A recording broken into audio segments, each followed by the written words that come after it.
Então, bom dia. Primeiramente, né, eu gostaria de agradecer aqui a participação de todos os presentes, né, o interesse em querer saber um pouquinho mais sobre o sofrimento, né, e se esse é um assunto que lhe chamou atenção, provavelmente, né, você está passando por uma situação delicada ou conhece alguém que está passando por uma situação assim, ou trabalha, né, com a dor do outro. Sendo assim, eu espero que, de alguma maneira, eu possa contribuir para que você saia daqui hoje entendendo um cadinho mais sobre o sofrer humano. E, em segundo lugar, eu gostaria de agradecer a todos que, de alguma maneira, contribuíram para que esse evento pudesse ocorrer, né? Todos os envolvidos depositaram muito carinho e muita dedicação nessa jornada.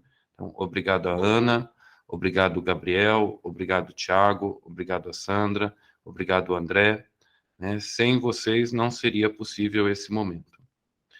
Então, vamos ao que viemos. Vamos falar de sofrimento. Eu quero fazer hoje uma autópsia do sofrimento com vocês. Tá? Sendo assim, a minha ideia é pensarmos sobre as características do sofrimento e sobre a sua forma. E depois de falarmos sobre como ele se apresenta, respondermos se um dia deixaremos de sofrer. Até o final da minha fala, eu espero responder essa pergunta, né, que vai me nortear durante esses minutos que eu estarei com vocês, né? Se estamos falando no fim do sofrimento, né, nós estamos falando de cura. E para quem já conhece um pouquinho de psicanálise, sabe que ela não tem essa pretensão, né? E eu pretendo dizer aqui para vocês hoje por quê. Então, normalmente, o pessoal relaciona uma patologia à cura, mas também relacionam o sofrimento com a cura. E eu vou me curar e vou parar de sofrer. Só que a psicanálise não propõe cura para o sofrimento, porque o sofrimento ele é inerente à vida. Aquele que nos procura para uma análise, normalmente, ele não está doente, mas tem um sofrimento ali naquele que procura a gente, né? Sendo o sofrimento uma condição da vida, né? Então, por isso ele traz consigo esse sofrimento. Vamos lá. Por que que ele traz consigo esse sofrimento? Eu vou trazer para vocês aqui algumas características do sofrimento. Então, primeiramente, o sofrimento ele é democrático. Ele não distingue sexo, ele não distingue classe social, ele não distingue idade, raça, nível de escolaridade, se você é casado, solteiro, pai, mãe, filho, professor, aluno, a profissão que você tenha, ele está aí para todo mundo. Então, essa é uma característica inerente do sofrimento. Todos nós sofremos. Outra característica do sofrimento, ele não é quantitativo, ele é qualitativo. Então, e essa é uma característica que o Dr. André vai explanar melhor depois, quando ele for falar sobre o ser sem gravidade. Então, ele vai trazer qualidade do sofrimento. Voltando, então, à questão do quantitativo. Quando nós falamos de sofrimento, nós não temos como medi-lo. O fulano sofre mais que o Beltrano. Mentira. O que acontece é que o Beltrano encontrou maneiras de lidar com o sofrimento diferente do fulano. O que não quer dizer também que a maneira que o Beltrano encontrou de lidar com o sofrimento é melhor. É melhor para ele. E é isso que a psicanálise faz. É como você lida com o sofrimento. Não tem uma receitinha para todo mundo lidar com o sofrimento. Então, para o Beltrano, que encontrou aquela maneira de lidar com o sofrimento dele, para o fulano pode não resolver. Vamos pegar aqui um exemplo. Ó, a Beatriz foi lá, prestou um concurso junto com a Ana, as duas não passaram, né? Aí as duas ficaram chateadas, mas a Bia, no dia seguinte, já estava levando a vida dela normalmente. Foi lá para o parque de manhã, cedinho, fez a corrida dela, voltou para casa e começou a estudar novamente para o próximo concurso. A Ana fez a mesma coisa. Corrida, fez estudo, mas ela perdeu o apetite, ela não quis sair mais com as amigas por happy hour, ela começou a emagrecer, ela terminou um namoro de 3 anos com seu namorado, ela começou a beber. Isso quer dizer que a Ana sofreu mais que a Bia? Não. A diferença é o destino que elas deram para o seu sofrimento. Mas como assim? A gente escolhe o que faz com o nosso sofrimento? Mais ou menos. Eu vou continuar e aí eu espero que até o final vocês mesmo tenham conseguido responder essa questão. Vamos pensar as diferentes formas de sofrimento, ou pelo menos as mais comuns, para refletirmos sobre o destino que damos ao sofrimento. Tá? Primeiro, vamos pensar uma forma do sofrimento como um mal-estar. Sabe quando a gente diz que tem algo estranho acontecendo dentro da gente? Assim, um vazio, uma angústia, alguma coisa sem nome, que você não sabe identificar de onde que vem, mas que incomoda, dói, assim, gera um sofrimento enorme? Então, esse tipo de sofrimento é o que comumente chamamos de mal-estar. Ele é comum, tá, para todos nós. Porque, como eu disse agora, ele é alguma coisa sem nome, ele é um estranho. Assim como nós mesmos nesse mundo. Nós somos um estranho no mundo, né? E darmos conta de que nós não temos um lugar nesse mundo, que não somos, né? Como o Aristóteles, aí o Tiago está aqui para me corrigir se eu estiver falando alguma besteira, definiu a natureza que nela tudo tem o seu lugar, né? Então o Aristóteles disse isso, e que nós humanos estamos procurando o nosso lugar nesse mundo. Isso, essa busca, esse sentimento de despertencimento é fonte de um sofrimento horrível, tá? Um exemplo bem fácil de percebermos, né, esse sentimento de despertencimento, vamos pensar quando um adolescente faz de tudo para pertencer a um determinado grupo. Vamos lá. Ele quer furar a orelha, ele quer fazer uma tatuagem, ele vai começar a fumar, tudo para se sentir aceito por um determinado grupo. Mas isso também pode acontecer com nós, adultos, né? Quanta gente vocês já viram estourando o cartão de crédito porque precisava ir em determinado barzinho, porque a turma dele do escritório iriam para lá. Então, né? Vocês já viram assim, vamos pensar aqui, a Joaninha cedendo todos os caprichos da sua família para se sentir pertencente a essa família? Então, esse é um tipo de sofrimento muito, mas muito mais comum do que vocês conseguem imaginar num consultório psicanalítico. O Kierkegaard vai propor é, 3 saídas para o sofrimento, vamos pensar assim, né? E aí ele chamou essas saídas de estádios. E aqui a gente está relacionando o sofrimento a essa angústia sem nome, esse mal-estar, tá? Então, no primeiro estágio, que ele chamou de estágio estético, o homem ele tenderia a colocar as sensações no lugar da angústia. Então, ele estaria sempre em busca de um prazer imediato, né? O homem esteta, esse homem estético, ele seria aquele que acredita que viagens, carros, bebidas, sexo, drogas e rock and roll, né, seriam capazes de preencher este vasto vazio, né, que a angústia é, transportaria na viagem da vida, né? Então, a gente está aqui na vida, a gente tem esse sentimento de angústia, e aí, no estado estético, a gente tenta colocar essas sensações que esse tipo de situação poderia nos proporcionar para resolver essa angústia. Só que esse homem, né, uma hora, ele vai perceber que essas emoções não vão dar conta de conter essa angústia.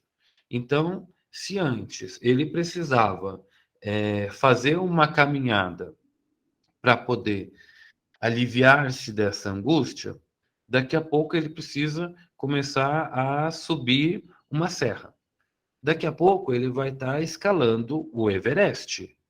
E ele vai terminar de escalar o Everest e ele vai perceber que essa angústia ainda está ali. Esse mal-estar ainda faz parte dele. Né? E então, ele vai ser obrigado a dar-se conta que a angústia vai acompanhar ele em todos os lugares. Tá? Um outro estágio que o Kierkegaard descreve é o ético. Então, ele seria oposto ao esteta, né? O homem ético é aquele que abre mão do prazer, né? Ele sucumbe, então, a uma vida de dever, uma vida de obrigações para com a sua família, uma vida de obrigações para a sua comunidade, para o seu trabalho, né? Esse é o cara da família margarina, daquela família toda certinha, sabe? Aquele cara que faz questão de seguir todas as regras, todas as leis. Só que esse homem vai fracassar sempre, porque não há como nós sermos 100% ético, né? É, a gente tem isso como um ideal, né? Um norte. Vamos procurar seguir todas as leis, vamos procurar, né, nos manter num padrão, mas isso não é uma certeza. A gente não consegue, como que eu posso trazer? Seguir tudo certinho. E a gente vai acabar fracassando uma hora. Então você fracassa quando você percebe que não tem como ser o tempo todo bom, o tempo todo honesto, o tempo todo íntegro, né? Você já pensou na hora que a gente está lá namorando e aí a gente vai pedir permissão? Ó, posso pegar aqui no seu braço? Ó, posso pegar aqui na sua cintura? Né?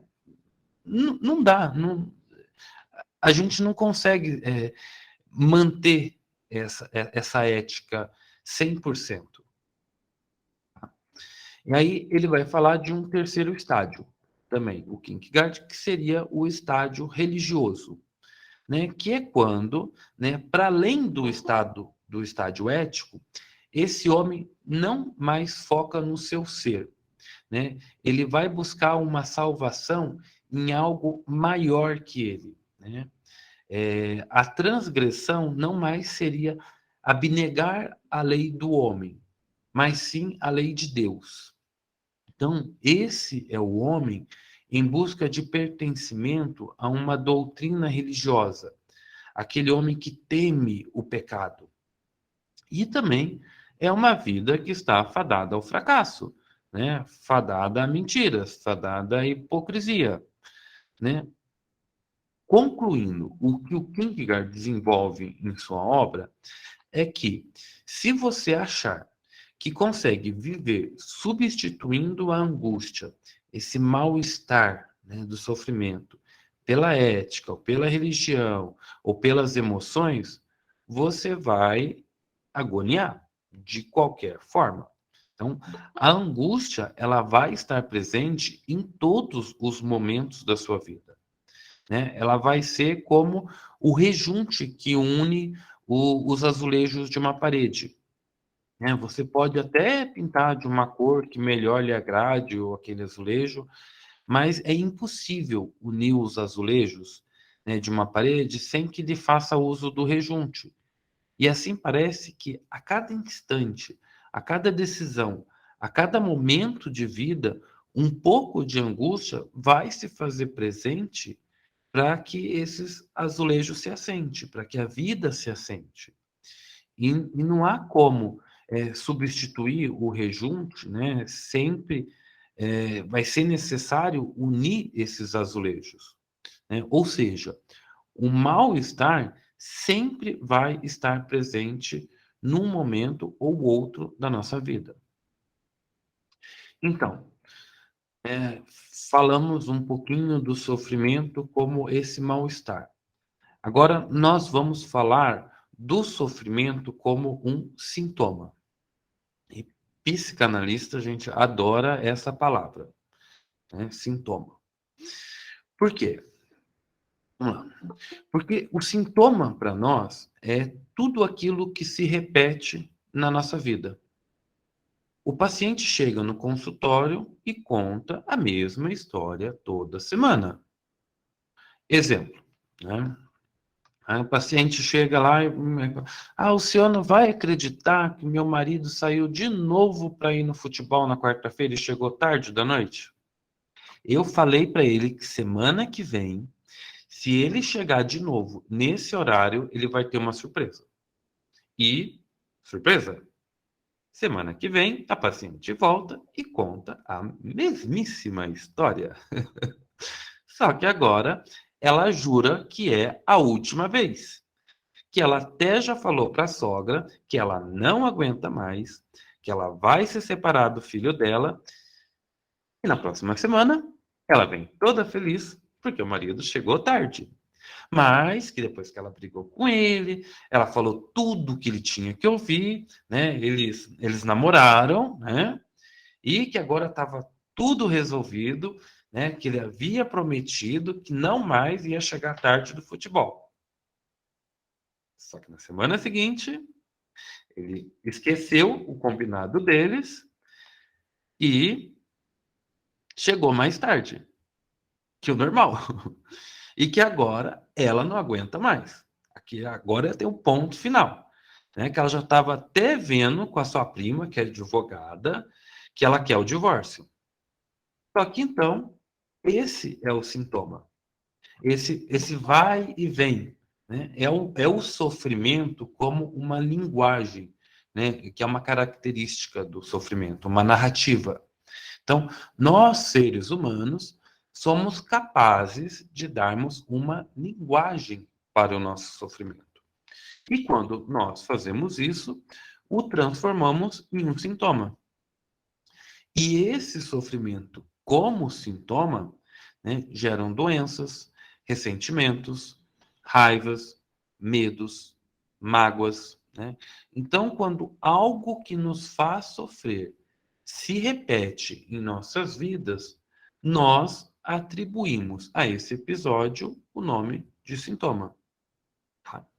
E o sintoma também é uma forma, quando a gente pensa o Freud, né, para poder definir esse conceito, a gente pensa também o sintoma como uma forma de retorno do reprimido.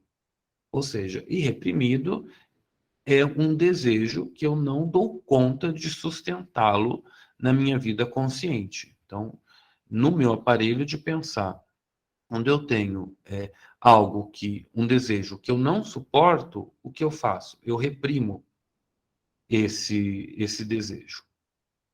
Só que ele fica lá, pá, pá, pá, batendo para poder voltar. Ele foi reprimido, só que ele quer voltar. E aí, quando ele quer voltar, ele precisa de um disfarce, porque eu não dou conta de pensar esse desejo de forma consciente. Então, ele volta como um sintoma, ele volta disfarçado, assim como os sonhos, né? Os sonhos, para nós, também seria a realização de um desejo. Então, é um desejo disfarçado. Então, vamos pensar agora o sofrimento como uma pulsão, tá? E a pulsão já foi traduzida como um instinto, né? De forma errônea, mas que nesse contexto faz sentido. Porque é como que instintivamente nós tivéssemos, por natureza, o sofrimento como esse instinto. É um exemplo, né? O leão come carne. É do instinto dele, ninguém nunca viu, pelo menos eu acho, um leão pastando, né? Por quê? Porque é da natureza dele caçar. E é da natureza do ser humano sofrer. Ou seja, nós somos viciados no sofrimento. O ser humano adora falar de sofrimento, tá? Vamos pensar, né, na questão do princípio do prazer e do princípio de realidade para entendermos um pouquinho isso. E aí a gente consegue juntar também com a questão do sintoma. No princípio do prazer, eu quero o meu desejo atendido agora. Então, eu estou falando da realização de um desejo. E no princípio de realidade, eu preciso suportar que meu desejo não seja atendido agora. E sim, se possível, né, mais tarde. Ou seja, pode ser que esse desejo nem seja atendido, né? E para isso, eu preciso aprender a suportar essa energia que fica represado no meu aparelho de pensar. Então, o princípio de realidade seria como um administrador do princípio do prazer, tá? Ele vai administrar esse desejo que não pode ser atendido naquele momento. Pensemos que para o nosso inconsciente, prazer e desprazer seria a mesma coisa, tá? Porque ele não é moral. O nosso inconsciente ele não tem essa instância crítica presente. Para ele pode tudo, tá? Você pode matar a sua mãe, você pode transar com seu pai, você pode fazer o que você quiser no seu inconsciente. Só que no nosso consciente isso não é suportável, né? Então, o conceito de moralidade está na nossa consciência. O que ele quer é o seu desejo atendido. Então, tanto o prazer como o desprazer são uma descarga de energia. Então, o Freud chamou essa energia de quê? Ele disse que no nosso aparelho de pensar acumula energia, acumula quê? E que ele tende a descarregar essa energia para se ver livre, né, do desconforto que esse acúmulo de energia gera. Assim, quando ele descarrega essa energia, ele se alivia, né? Porém, muitas ou a maioria das vezes, essa descarga de energia é tida como um desprazer, porque o consciente não aguenta o que está no inconsciente, né? E aí a gente vai fazendo vários links aqui, né? Porque era um desejo reprimido. Então, o que que o princípio de realidade faz? Ele administra esse desejo, essa falta, porque se eu desejo algo é porque algo me falta, então desejo e falta estão diretamente relacionados. Percebe como que a gente vai juntando uma coisa na outra? A gente estuda tudo separadinho, né? Desejo, falta, reprimido, acúmulo de energia, consciente, inconsciente. E chega um momento, depois que a gente já estudou tudo isso, que a gente consegue fazer, né, essa união. Ah, então por isso que eu aprendi isso lá no começo da minha formação e agora que eu estou vendo isso, aí eu consigo fazer o link. Então você consegue fazer um mapa na sua cabeça. É como se você fosse estudando, né, país por país e no final você conseguisse ver o globo todinho. A pulsão, né, seria então como a força motriz da vida, né? O Freud definiu como algo que vai estar entre o somático e o psíquico. Então, é entre o somático, entre o corpo e a mente. A pulsão nos impele, né, tanto para a vida quanto para a morte. Porque qual que é o objetivo do nosso aparelho de pensar? É a busca pelo equilíbrio. Então, se eu tenho muita pulsão, então aquele negócio está todo desequilibrado. Então, o que, que o aparelho de pensar faz? Ele tenta manter um determinado equilíbrio. E para manter um determinado equilíbrio, ele precisa se livrar dessa pulsão. Tá? Aqui eu não vou entrar em detalhes, mas eu gostaria que ficasse claro que essa pulsão é como uma gasolina para a vida. Sem ela, o sujeito morre. E ela está intrinsecamente relacionada ao desejo, sendo assim, é sentida também como um sofrimento. Porque o seu acúmulo, né, gera um sofrimento e a sua descarga também. Mas calma que tem uma saída. Né? O Freud ele vai nos dizer que quando a angústia do sofrimento for insuportável, a vida te empurra para um sofrimento suportável. Tá? O grande problema é que. Só um minutinho.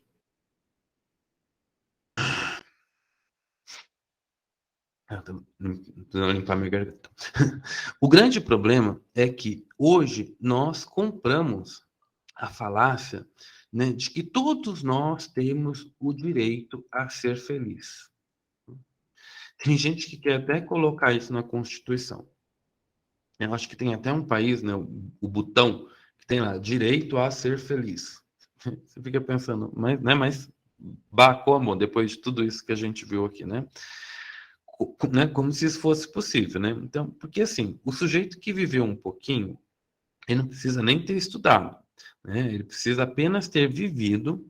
Ele já se deu conta que a promessa de uma vida em estado de nirvana é uma cilada, né? Que nós vamos sofrer. Se você perguntar para aquela senhorinha, né, que mora lá no sítio, afastado da cidade, dos seus 80 anos, é, ela vai te dizer que é impossível você passar pela vida sem sofrer. Né? Uma senhorinha que nunca estudou, que fez lá, às vezes, só o ensino fundamental, ela já se deu conta disso. Né? E eu acho muito triste esses pais que acreditam que vão conseguir driblar a vida e entregar uma vida de felicidade para os seus filhos. Que esses pais, eles estão usurpando dos seus filhos, né, a capacidade deles poderem aprender a suportar o sofrimento. Então, eles entregam uma mentira para os seus filhos, né? Eles acreditam ainda, né, que a vida vai continuar a presentear quando eles não estiverem mais presentes, né? A vida vai continuar entregando essa felicidade, né? Um exemplo aqui, né? A criança quer um iPhone, né? Os próprios pais não têm um iPhone, mas eles se endividam, compram um para a criança, né, com a premissa de que aquela criança merece, e aí ele, né, porque ele tirou boas notas o ano todo, ele não ficou de recuperação, ele não respondeu os mais velhos, né? E aí eles perdem a oportunidade de mostrar para a criança que mesmo que a gente faça tudo certinho, nós iremos continuar sofrendo, né? Lembra do estádio ético lá do Kierkegaard, né? Você vai fazer tudo certinho e você vai sofrer. Porque nós ainda não vamos ter o que desejamos, né? Sempre vai faltar algo. A falta é implícita ao ser humano também. E a criança aprende, né, com isso, a tal da resiliência. Mas os pais estragam tudo, querendo entregar aos seus filhos, né, a promessa de que a vida não precisa lidar com a frustração. E eu não quero dizer que você não possa dar a seus filhos um iPhone, tá? Eu não daria. Mas, mesmo se eu pudesse, né? Mas, quando você entrega algo para o seu filho para que ele não seja frustrado, você está impedindo o seu filho de amadurecer emocionalmente. A questão é essa. Né? Quando você vai dar algo para o seu filho, porque, tadinho, ele vai ficar triste, ele vai ficar frustrado. Aí Aí, a grande oportunidade que ele tinha naquele momento de crescer emocionalmente, eu estou dizendo, ele perde. Porque assim, vamos pensar que a vida, quando nós somos criança, ela bate muito mais leve do que quando nós somos adulto. Então, passar pela frustração de não ter um brinquedo que você quer dói bem menos do que passar pela frustração de fazer. Assim, lembrem, primeiramente, que o sofrimento, como eu disse lá no começo, não é quantitativo, ele é qualitativo. Mas vamos pensar no seguinte: como que dói quando você vai lá, faz uma entrevista para um emprego, você sabe, eu tô pensando nas consequências nesse momento, tá? Então, você precisa de um emprego, você vai lá, faz uma entrevista e você não passa na entrevista do emprego. E você sabe das consequências daquilo na sua vida.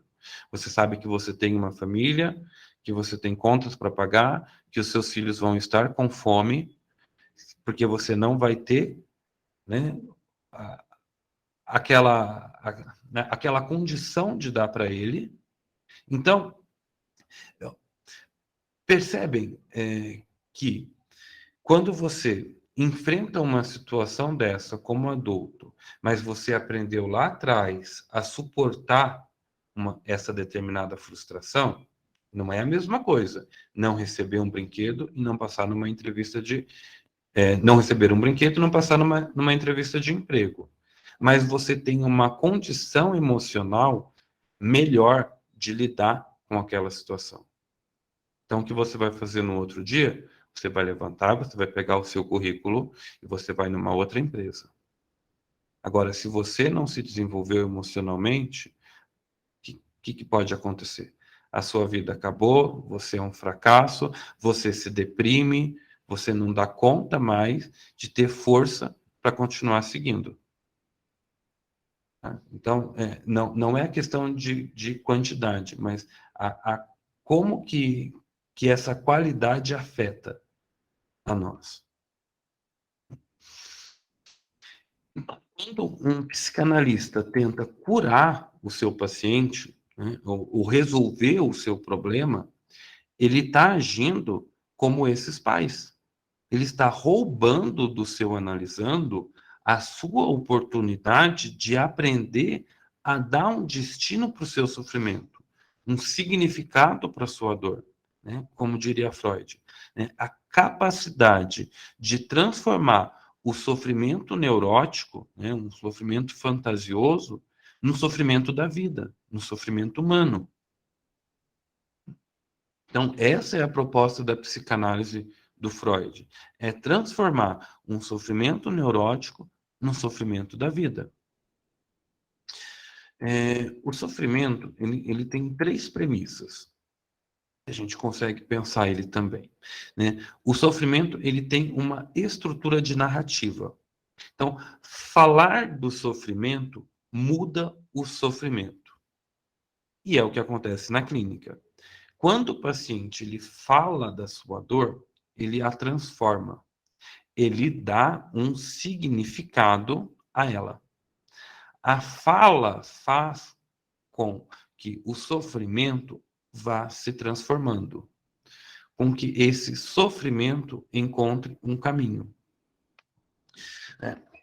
Vamos pensar, né? Um amigo da Rita faleceu. E aí a Rita quer falar, né, sobre o amigo dela que morreu.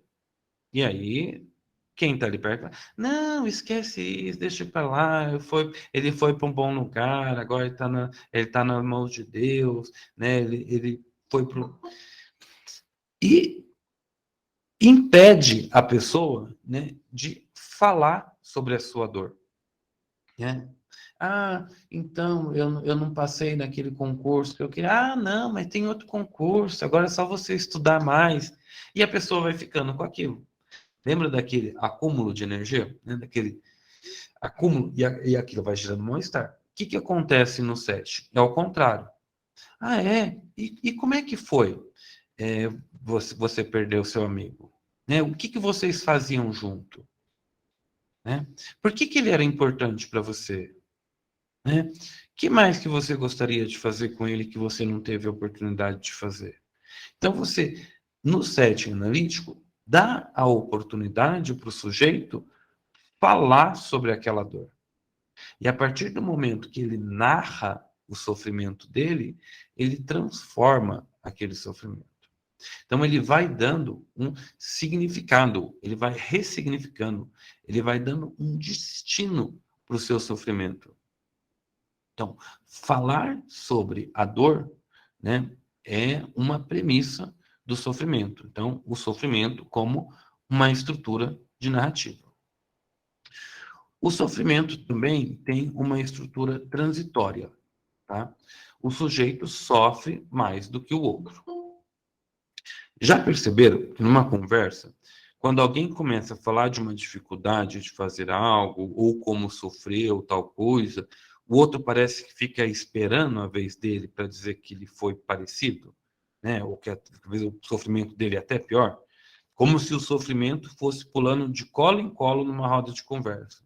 Alguém chega e fala: ah, então, essa noite eu dormi tão mal. Ah, mas você não sabe como é que eu dormi.